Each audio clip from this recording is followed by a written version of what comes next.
Praise the Lord. आप सभी को जय मसीह की स्वागत करते हैं फिर से आपका एक न्यू वीडियो। मेरे भाई मेरे बहन, यदि आप इस प्रार्थना को, इस वचन को सुन रहे हैं तो इस वीडियो में आए हैं तो अंत तक जरूर बने रहिए, क्योंकि आज का मैसेज आपके लिए लेकर आए हैं। यदि आप उस बीमारी में पड़े, उस दुख में हैं, आप उस विपत्ति में, उस संकट में पड़े हुए हैं, आप रोगी बन चुके हैं, इसलिए हम आपके लिए उस वचन को लेकर आए हैं ताकि आप उस वचन को जाने, पढ़ें और उस वचन के द्वारा आपको उस बीमारी से छुटकारा मिले। तो यदि आप चाहते हैं कि हम उस बीमारी से चंगाई पाएं, छुटकारा पाएं, आज़ाद हुए, तो आप इस वीडियो में अंत तक बने रहिए और वचन को अपने हृदय में रखिए और परमेश्वर से प्रार्थना करिए। तो आइए हम उस 3 वचन को प्रभु के सामने और आपके सामने उपस्थित किएंगे और वचन के द्वारा हम प्रभु से प्रार्थना करेंगे। और आप प्रभु यीशु मसीह से उस वचन को पढ़कर उससे प्रार्थना करिए ताकि प्रभु आपको उसी वक्त हर बीमारी से,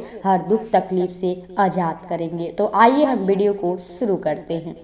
एक वचन पढ़ेंगे, याकूब 5 अध्याय का 13 और 14 और 15 पद में लिखा है कि यदि तुम में कोई दुखी है तो वह प्रार्थना करे, यदि आनंदित है तो वह स्तुति के भजन गाए, यदि तुम में कोई रोगी है तो कलीसिया के प्राचीनों को बुलाए और वे प्रभु के नाम से उस पर तेल मलकर उसके लिए प्रार्थना करे। और विश्वास की प्रार्थना के द्वारा रोगी बच जाएगा और प्रभु उसको उठाकर खड़ा करेगा।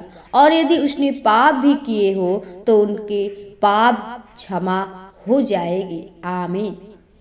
प्रियो, आपको ये वचन समझ में आ गई होगी, क्योंकि जो हमें परमेश्वर का वचन याकूब सिखाता है कि जो कहता है कि यदि तुम में कोई दुखी है तो वह प्रार्थना करे, यदि आनंदित है तो स्तुति के भजन का। यदि आप उस बीमारी में हैं, आप दुख समस्या में हैं, आप बड़ी से बड़ी मुश्किल में पड़े हुए हैं, तो प्रियो हर बातों में प्रभु को धन्यवाद के साथ उससे प्रार्थना करिए, क्योंकि जो व्यक्ति प्रभु से प्रार्थना करता है, प्रार्थना के द्वारा सब कुछ संभव है।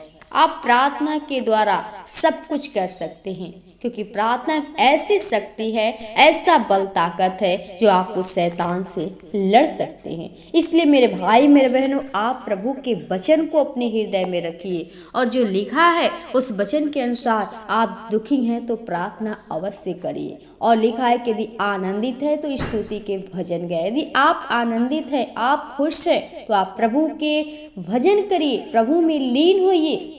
और यदि कोई रोगी है तो वह कलीसिया के प्राचीनों को बुलाए। यदि आप में से कोई रोगी है तो अपने दास को, जो परमेश्वर ने उन्हें ठहराया है, उनको जो चुना है अपने कार्य के लिए, तो उनको बुलाइए ताकि वो आपके लिए प्रार्थना कर सके। वो यीशु के नाम से आपके सर पर तिल रखकर प्रार्थना करे। और कहता है प्रियो कि और विश्वास की प्रार्थना के द्वारा रोगी बच जाएगा और प्रभु उसको उठाकर खड़ा करेगा। हालेलुया। प्रियो, हमारा विश्वास हमारा कैसा होना चाहिए? जो हमारा विश्वास है उसको मजबूत करना है।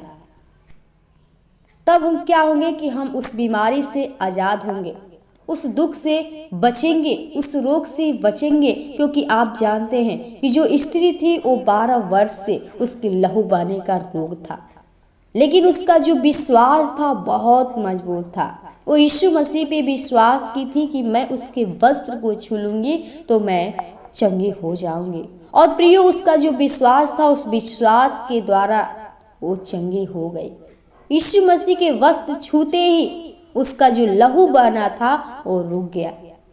तो आप प्रियो अपने जीवन में प्रभु का जो विश्वास है दृढ़ करिए, मजबूत करिए और विश्वास के साथ उसे प्रार्थना करिए। प्रभु आपको उस रोग से, उस बीमारी से आपको बचाएंगे।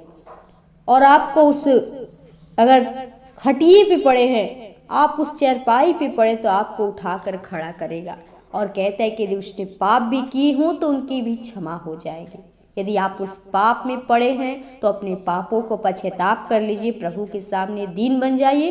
प्रभु आज ही आपको उस पाप से आजाद कर देंगे, आपको एक आनंदित जीवन देंगे। तो इसलिए प्रियो, आप लोग प्रभु से हमेशा हर बातों के लिए प्रार्थना करिए कि प्रार्थना ही हमारे जीवन का उत्तम मार्ग है, जो प्रार्थना के द्वारा सब कुछ संभव है। इसलिए आप प्रभु से हर बातों में प्रार्थना करिए। एक बार नहीं, 2 बार नहीं, 3 बार प्रभु से प्रार्थना करिए, तो प्रभु आपकी प्रार्थना को जरूर सुनेंगे और आपको हर समस्या से बाहर निकालेंगे। इसलिए प्रियो, आप लोग प्रभु के वचन को अपने हृदय में रखिए और प्रभु से प्रार्थना करिए। तो वचन को हम यहीं विराम करेंगे। तब तक के लिए आप सभी को जय मसीह की। प्रभु आपको आशीष दे।